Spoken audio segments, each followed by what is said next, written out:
കേരളത്തിൽ നിന്നും ഈ വർഷം കണ്ണൂർ അന്താരാഷ്ട്ര വിമാനത്താവളം വഴി ഹജ്ജ് കമ്മിറ്റി മുഖേന ഹജ്ജ് തീർത്ഥാടനത്തിന് പോയവർക്ക് കടുത്ത പ്രയാസങ്ങളും ശാരീരികമായ അതിക്രമത്തിന് വരെ ചിലർ വിധേയരായെന്നും ഹാജിമാർ വാർത്താസമ്മേളനത്തിൽ പരാതിപ്പെട്ടു.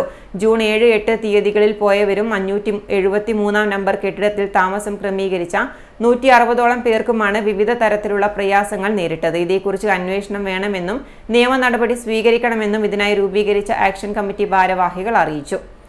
സാധാരണഗതിക്ക് ഹജ്ജ് കഴിഞ്ഞാൽ പ്രശ്നം എന്ന് വെച്ചാൽ ഈ വർഷത്തെ ഹജ്ജിന് പോയ ആൾക്കാർക്ക് ഉണ്ടായ ചില പ്രശ്നങ്ങൾ അത് കേരളത്തിലെ മുഴുവൻ ഹാജിമാരെയും അറിയിക്കുക, ഇനി ഹജ്ജിന് പോകുന്ന ആൾക്കാരെയും അറിയിക്കുക എന്നാണ് നമ്മൾ ഉദ്ദേശം. പ്രത്യേകിച്ച് വേറെ ബെനിഫിറ്റും തന്നെ ഉദ്ദേശിക്കുന്നത്. കാരണം ഹജ്ജിൻ്റെ പാക്കേജ് ആരംഭിക്കുന്ന സമയത്ത് ഗവൺമെൻറ്റിൻ്റെ ഹജ്ജിൻ്റെ പാക്കേജ് എന്നാൽ 4 ലക്ഷം റുപ്യാണ് പെർ പേഴ്സൺ വാങ്ങിച്ചിട്ടുണ്ടായിരുന്നത്. 4 ലക്ഷം റുപ്യ ഇവർ വാങ്ങിക്കുമ്പോൾ കൃത്യമായിട്ട് അതിനൊരു ചിട്ടകളുണ്ട്, ചില നിബന്ധനകളുണ്ട്. ഏത് എയർപോർട്ടാണോ പുറപ്പെടുന്നത് അവിടത്തേക്ക് തിരിച്ചെത്തിക്കാനുള്ള മുഴുവൻ ബാധ്യത അവർക്കുണ്ട്.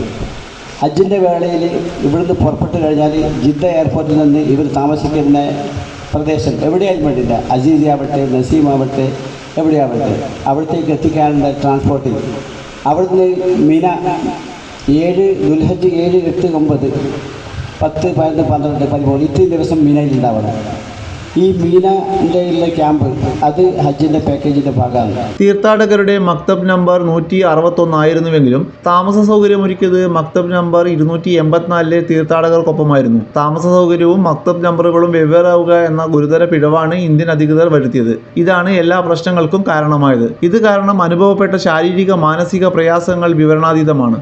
അപ്പോൾ തന്നെ ബന്ധപ്പെട്ട ഹജ്ജ് ഉദ്യോഗസ്ഥർക്ക് പരാതി നൽകിയെങ്കിലും പരിഹാരമുണ്ടായില്ല. മേലിൽ തീർത്ഥാടകർക്ക് ഇത്തരം ദുരനുഭവം ഇല്ലാതിരിക്കാൻ കേന്ദ്രമന്ത്രിമാർ, വകുപ്പ് മേധാവികൾ, മുഖ്യമന്ത്രി, മറ്റു ജനപ്രതിനിധികൾ, കേരള ഹജ്ജ് കമ്മിറ്റികൾ, ഉന്നത ഉദ്യോഗസ്ഥർ എന്നിവർക്ക് പുറമെ സൗദി ഹജ്ജ് മന്ത്രാലയത്തിനും പരാതി അയച്ചിട്ടുണ്ട്. കൂടാതെ ഹജ്ജ് ക്രമീകരണങ്ങളിൽ സംഭവിച്ച ഇത്തരം കാര്യങ്ങളെക്കുറിച്ച് അന്വേഷിക്കാൻ നിയമ നടപടിയും സ്വീകരിക്കും. ഇതിനായി TP കുഞ്ഞി മൊയ്തീൻ കൺവീനറും മുഹമ്മദ് ഹസീബ് കോർഡിനേറ്ററുമായി ആക്ഷൻ കമ്മിറ്റി രൂപീകരിച്ചിട്ടുണ്ട്. വാർത്താ സമ്മേളനത്തിൽ doctor PKP Musthafa, Ayyub Poyilil, SP Umar Farooq, Usman Chembilod, Sharafuddeen Saqafi തുടങ്ങിയവർ പങ്കെടുത്തു.